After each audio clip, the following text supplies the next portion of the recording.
और इस वक्त की सीधे बड़ी खबर आपको बताते हैं। दिल्ली से इस वक्त की बड़ी खबर है, जहां मुस्लिम लड़की से शादी पर बदमाशों का गदर देखने को मिला। हिंदू लड़के के घर पर तोड़फोड़ और पथराव किया गया। असलाहों से लैस बदमाशों ने जमकर उत्पात मचाया। तनाव को देखते हुए इलाके में पैरामिलिट्री फोर्स की तैनाती कर दी गई। सराय काले खां की ये वारदात जो तस्वीरें सीसीटीवी फुटेज के जरिए सामने आई, वो जी हिंदुस्तान आपके सामने रख रहा है। दरअसल गुंडागर्दी का वीडियो सामने आया है। इस पूरे मामले में पुलिस ने 4 लोगों को गिरफ्तार किया है। पुलिस कुछ और लोगों की तलाश कर रही है। दिल्ली से ये तस्वीर, ये सीसीटीवी फुटेज इस वक्त आप देख रहे हैं, किस तरीके से बदमाशों ने एक युवक के घर पर तोड़फोड़ किया। नागवार गुजरा कि उसने मुस्लिम लड़की से शादी की। युवक का जो धर्म था वो हिंदू था और मुस्लिम लड़की से उसने शादी की है। तो क्या हिंदुओं को लव मैरिज का हक नहीं है? ये सवाल, लव मैरिज पर जिहाद आखिरकार क्यों? क्योंकि इसने उस लड़की के साथ शादी कर ली है। इस रिश्ते को उसने नाम भी दिया, लेकिन ये नागवार गुजरा इन लोगों को जो इस तरीके की मानसिकता और सोच को बढ़ावा देते हैं समाज में, और उनकी ये तस्वीर गुंडागर्दी की इस वक्त देख रहे हैं आप।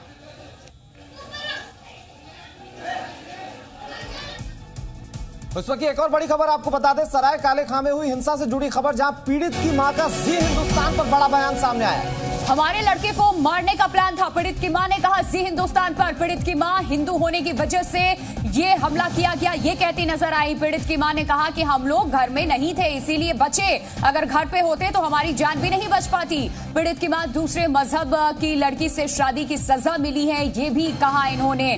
दूसरे मजहब की थी, इस वजह से इन लोगों को नागवार गुजरा। अगर घर पे होते तो हमारी हत्या कर दी जाती, हम बचते नहीं।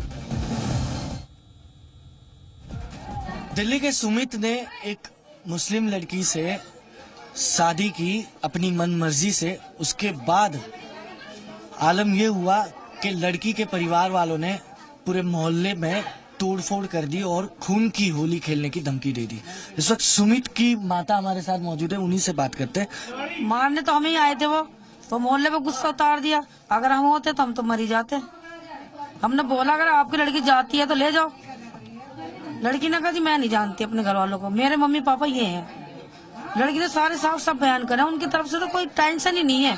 पर पता नहीं इन लोगों का क्या हुआ, इतनों को जो इन्होंने ऐसा करा।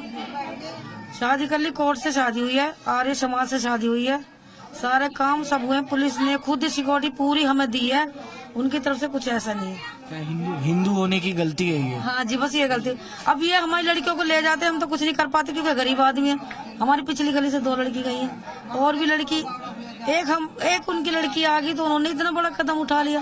और फिर भी ये धमकी दे रहे कि अगर यहाँ आ गए तो हम छोड़ेंगे नहीं उन्हें। ये एक माँ का दर्द है।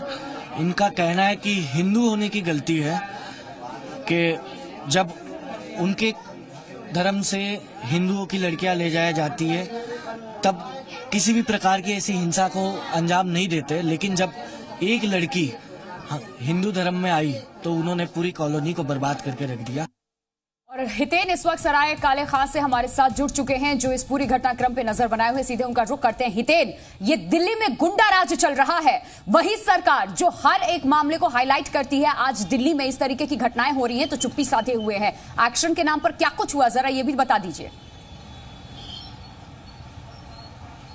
बिल्कुल, देखिए अब तक 4 लोगों की गिरफ्तारी हुई है। लड़की के भाई समेत तो उसके 3 अन्य साथियों की गिरफ्तारी अब तक हो चुकी है। अन्य 10 से 12 लोगों की तलाश जो है वो दिल्ली पुलिस लगातार कर रही है। देखिए इसी गली के अंदर वो पूरा मोहल्ला जो है, पूरी कॉलोनी बसी हुई है, जहाँ थोड़ी देर में दिल्ली बीजेपी के जो एससी मोर्चा के जो अध्यक्ष है वो भी यहाँ पहुंचेंगे, पीड़ित परिवार से मिलने वाले हैं, क्योंकि पूरा का पूरा परिवार जो है वो दलित परिवार है।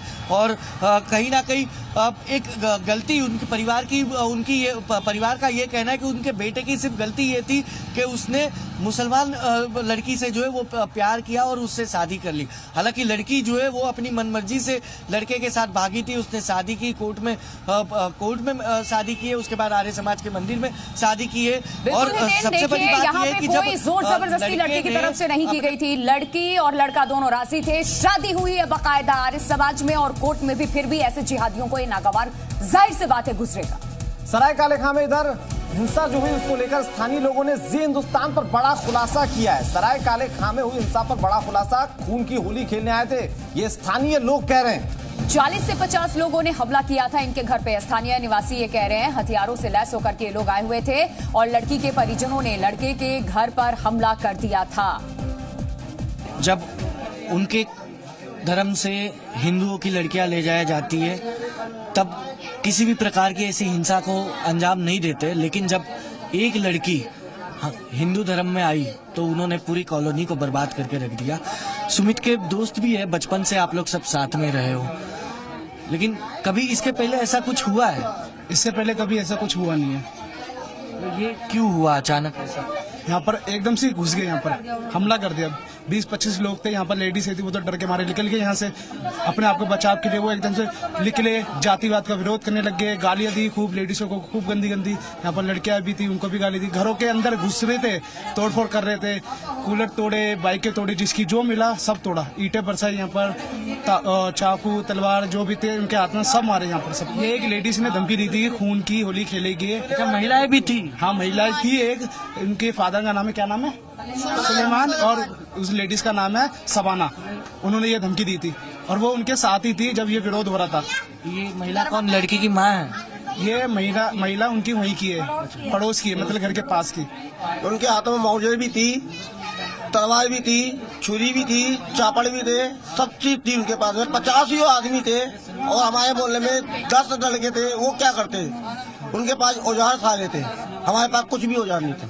आपको ये तस्वीरें दिखाएंगे, यही वो गली थी और साथ में पीछे वाली गली। इन दोनों गलियों में करीबन 50 से अधिक लोगों ने अपने हाथों में हथियारों के साथ ये तोड़फोड़ की थी। जितनी गाड़ियां लगी हुई थी वो सब तोड़ी थी और उसके बाद अब यहाँ पर सुरक्षा में ये पैरामिलिट्री फोर्स के जवानों को यहाँ पर तैनात किया गया है, क्योंकि जो धमकी दी गई थी कि खून की होली खेली जाएगी, उसके बाद फिर एक बार कुछ हिंसा इस गली में ना घटे, इसलिए पुलिस ने अब मुस्तैदी दिखाई है और 4 लोगों को गिरफ्तार भी किया है, जिसमें लड़की का भाई और उसके कुछ साथी गिरफ्तार हुए। बाकी लोगों की तेजी से गिरफ्तारी के लिए पुलिस भी जो है तेजी से काम करती नजर आ रही है, ताकि जितने लोग सीसीटीवी में दिखते नजर आ रहे हैं उन सबकी गिरफ्तारी जल्द से जल्द हो, ताकि इस गली में जो खौफ अभी फैला हुआ है वो खौफ खत्म हो और लोग फिर एक बार पहले की तरह अमन और चैन से रहना शुरू कर दें। दिल्ली से कैमरा पर्सन नीलेश केमकर के साथ जिंदगी।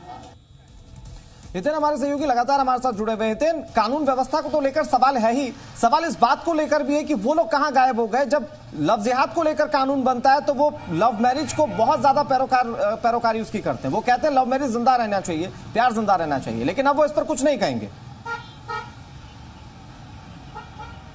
बिल्कुल, देखिए इन सभी लोगों की मानसिकता पर सवाल खड़ा होता है कि जब मतलब किसी मुस्लिम समुदाय के ऊपर अगर कुछ आंच आती है तो कहीं ना कहीं ऐसा एक वर्ग इस देश के अंदर है कि वो पूरी तरह खुलकर जो है वो सरकार पर हमला करता नजर आता है। लेकिन जब इस दिल्ली में या फिर देश में कहीं भी अगर हिंदू समाज के किसी परिवार के किसी व्यक्ति के साथ अगर कुछ घटना होती है तो वो सभी के सभी लोग जो है वो मौन धारण कर लेते हैं। इसलिए मौन धारण कर लेते हैं क्योंकि कहीं ना कहीं सवाल खड़े होते हैं कि उनका जो वोट बैंक है वो खिसक ना जाए। बिल्कुल, वोट बैंक की राजनीति होनी चाहिए, मुद्दा चाहे कोई भी हो, मौका चाहे कोई भी हो, अगर वहां पर वोट बैंक की राजनीति ऊपर होती नजर आएगी तो जरूर उसमें पार्टिसिपेट करेंगे, वो चेहरे आ जाएंगे सड़क पे संग्राम करने। लेकिन इस मामले में चुप्पी साधे रखेंगे क्योंकि यह मामला समाज से जुड़ा है और ये सही है। एक छोटे से ब्रेक के लिए यहां पर हम रुक रहे हैं। ब्रेक के उस पार भी खबरें हिंदुस्तान पर लगातार जारी।